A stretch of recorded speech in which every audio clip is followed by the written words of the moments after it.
guys, today I'm going to cook some ribs on my Weber Kettle. So let's get queuing.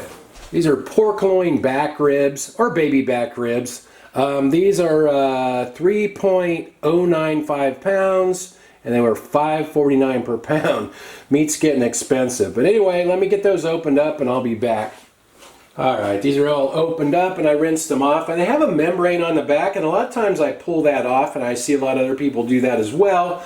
But today I think I'm just going to leave it on there and see if it helps keep some of the moisture in. I'm just going to rub a little bit of avocado oil on the outside of the meat. That'll help the rub stick, and also the oil, I think, helps keep the outside from drying out as much. Alright, and then the seasoning I'm going to use is the Rub by the J. Christopher Company.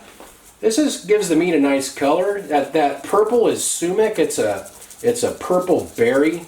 It's got a citrusy flavor to it. So just going to season both sides with this. And this one is actually pretty light on the salt.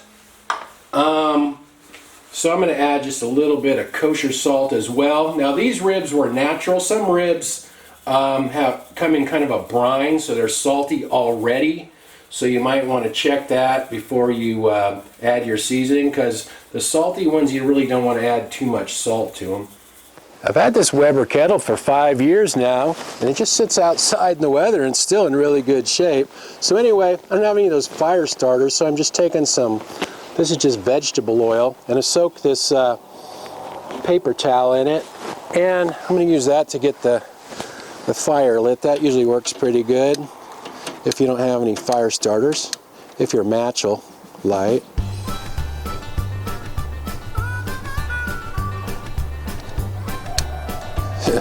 Come on now, making me look bad here.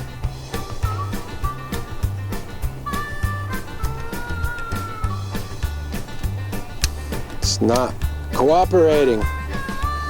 So anyway, I was looking too. This is a slow and sear. This basket that holds the charcoal. That's been in the grill for 3.5 years now, and Adrenaline Barbecue Company sent me that for free, and it's got a water reservoir which I've already filled up. It's good for, like, the water helps, I think, get better bark on your meat when you're slow cooking. They also sent me this stainless steel drip pan to catch all the fat that drips down, which is nice. And kind of get these arranged better here. There we go. All right, those are getting going. And so, like I was saying, that's nice. I mean, if you don't have that, you can just use foil or a disposable pan or something, but really that's just makes the grill easier to clean. I used to not know about that, and I didn't put anything there, and then you get all this grease down in your vents, and they gum up your vents, and you get grease fires and all this stuff. And they also sent me this this stainless steel grill that goes right on there and has an opening, right here, so you can easily add charcoal, and there's another piece that snaps on there if you want, the full grill. So anyway, let that get going, and we'll be back. Looks like my smoke is starting to get pretty clean here on one side. The fire will burn its way across. I put 70 briquettes in there. I've been counting them lately. That way I can kind of, tell if I need, for my next cook, if I need to add more or less. I kind of know how many I added. So every fire is different, so it's different every time you cook. So anyway, get the lid on there and just see how it goes. It's been about an hour and 40 minutes. Let's see how we're doing here. Temperature's running about 260. It was running about 300 for a while, and but it's dropping off some now. And my top vent is all the way open, and my bottom vent is right under this first hole right here. Sometimes the ash starts building up in the bottom of the grill, so it's a good idea to kind of sweep it out of there like that once in a while. All right, let's check on the ribs and see how they're doing. Look pretty nice. I think I'm going to turn them over for a while. Just flip them over here. Okay. Just let them go for a while on that side. Looks like there's enough charcoal in there, so just get the lid back on. These have been on here for 4 hours total now. My temperature is running about 235 degrees Fahrenheit, so let's check on them here. Ah, man, those look pretty good.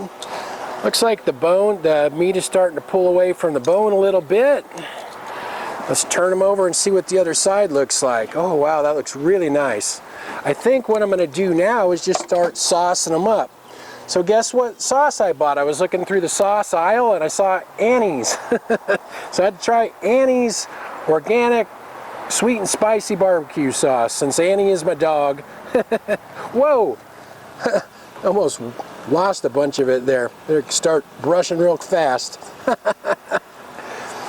And Annie's sitting down there by my feet with her eye on the ribs here. She's been sleeping right in front of the grill. She's like, I'm not missing out on that. All right, these are looking good. I'm gonna finish getting more sauce on there and get the lid on and let them go just a little bit longer. I cut these up and they smell really good. Looks pretty juicy too, look at that. Looks really juicy, not bad. Let's try a bite.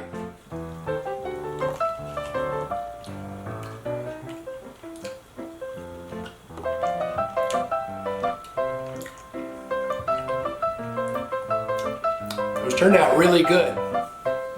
Annie's been laying by the grill waiting for this all day. There you go, Annie. There you go, Lucy.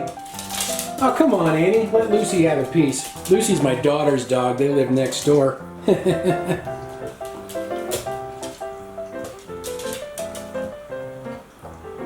Well, you guys like this, huh? There you go, Luce.